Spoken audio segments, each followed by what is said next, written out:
بسم الله الرحمن الرحيم. السلام عليكم ورحمة الله وبركاته. أهلا بحضراتكم مع الجديد في الغزل والنسيج. مع حضراتكم مهندس محمد كمال معتمد وخاطرة جميلة عن صناعة البوليستر من البلاستيك. حضراتكم عارفين إن نفايات البلاستيك، ازايز البلاستيك زي ازايز الكولا والسبرايت وخلافه، اي ازايز والميه بنستخدمها لصناعة البوليستر العوادم. يبقى المبدأ او الغرض هو اعادة تدوير النفايات البلاستيكية. النفايات البلاستيكية بتبقى كتيرة جدا، ازاي نحول هذه النفايات الى قيمة، والقيمة بتدي مال والمال بيدي ربح. فأول حاجة فيها خطوات. أول حاجة جمع وتصنيف وتنظيف الزجاجات البلاستيكية. بيتم جمع الزجاجات البلاستيكية ويتم فرزها، بيتم عملية فرز ليه. الزجاج الأبيض وهو المفضل طبعا، والزجاجات البلاستيكية البيضاء والزجاجات البلاستيكية الخضراء بيتم فرزها، ونشيل الملصقات اللي عليها كلها وننضفها في أي حاجة فيها، وبعد كده بنصنفها ونحطها في عبوات. بعد ما تتحط في عبوات بتخش على عملية التنظيف والتكسير. مرحلة التكسير دي اللي احنا بنحول الزجاجة بعد عملية الفرز وإزالة أي ملصقات عليها، يتم تحويلها إلى زجاجات أو بلاستيك مقصور إلى قطع صغيرة جدا. القطع دي بتسمى رقائق. الرقائق الصغيرة دي هي أهم مرحلة. هي مرحلة هيتم بقى وضعها في أدوس الكسارة. الأدوس فوق أهو بيتم وضع، عشان بس اللي حابب يعمل أي مصنع في أي دولة، في السعودية، في الكويت، في مصر، في ليبيا، في الجزائر، في تونس، في أي حاجة، عندنا نفايات كتيرة جدا من البلاستيك. فدي ممكن، وتكلفة المصنع رخيصة، ما هيش غالية. حتى انت ممكن تجيب مكن مستعمل،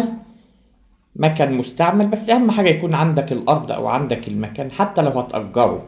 لكن الافضل بتبقى ارضك مكانك او في اي مكان خارج المدينة او في المنطقة الصناعية. بيتم وضع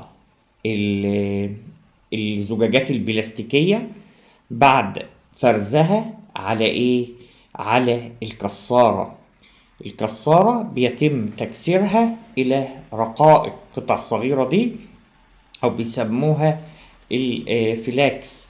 الكسارة بيتم كسر الزجاجات البلاستيكية إلى أشياء صغيرة جدا في المراحل الأولى. بعد كده هيتم عملية غسيل لهذه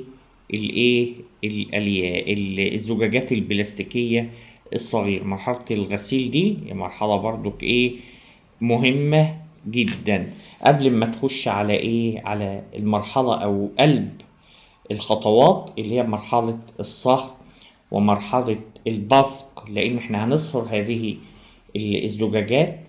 بعد ما تتصهر هتتحول الى عبر فتحات صغيرة لتكون خيوط رفيعة من الياف البوليستر. بعد كده هنحملها عملية تبريد. ده المكنة هي عاملة زي مكنة الدراسة.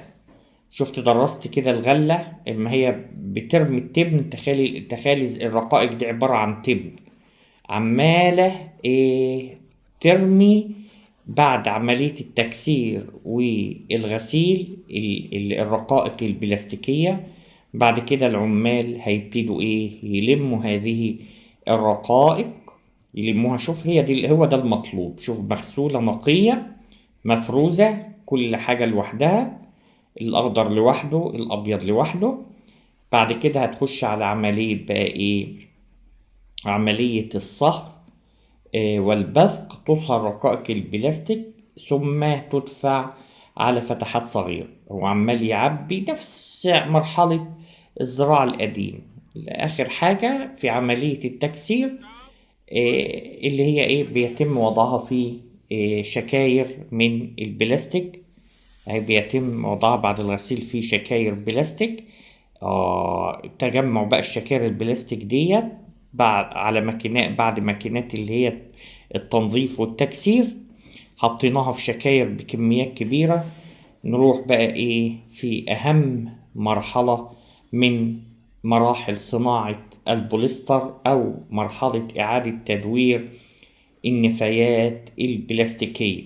وحاجة كمان، أغلى النفايات البلاستيكية الموجودة هي النفايات بتاعت اللي هي الزجاجات بتاع الجلوكوز. الزجاجات اللي هو البلاستيك بتاع الجلوكوز دي هي بتعتبر لأنها بتدي نقاء عالي جدا. بيتم وضعها. المرحلة بقى اللي بعد كده هنخش بقى على المراحل المهمة. نخش على مرحلة الصهر ومرحلة البثق في عملية صناعة البوليستر البلاستيك. بعد كده بقى هتخش على مرحلة الصهر أو البثق. نسيت أقول حاجة، إن الزجاجات الملونة بيحصل لها زي عملية تبييض بحيث إن هي تتحول إلى اللون الأبيض. بعد كده هنعمل عملية صهر أو تسخين للرقائق البلاستيكية، ثم يتم دفعها عن طريق فتحات صغيرة لتكوين ألياف البوليستر العوادم.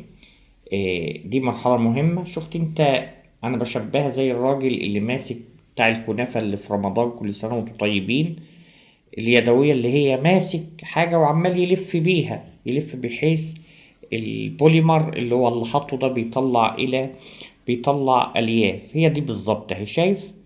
بتتحول الرقائق إلى خيوط طويلة أو ألياف طويلة. هي ألياف دي اسمها بقى اتحولت إلى ألياف البوليستر خالص. نصنع بقى منها خيوط الأوبن إند العوادم، ويتم بيعها بكميات كبيرة، ويتم خلطها أيضا مع القطن لإنتاج الخيوط المخلوطة. شايفين المراحل بتبقى عاملة ازاي بتاعة البوليستر. وعلى فكرة المكن ده مكن في الهند، مكن كمان قديم بيتم منه صناعة البوليستر من الألياف البلاستيكية. فشبهها، شوف، زي البوي كده. بيتم البوي عشان تتحول إلى بالات. هنحولها بقى إلى بالات. اتفرج كده وشوف عملية التدوير دي.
بعد كده بيتم سحبها بقى عشان نكون البالات ونوديها إلى مصانع الغزل لإنتاج الخيوط.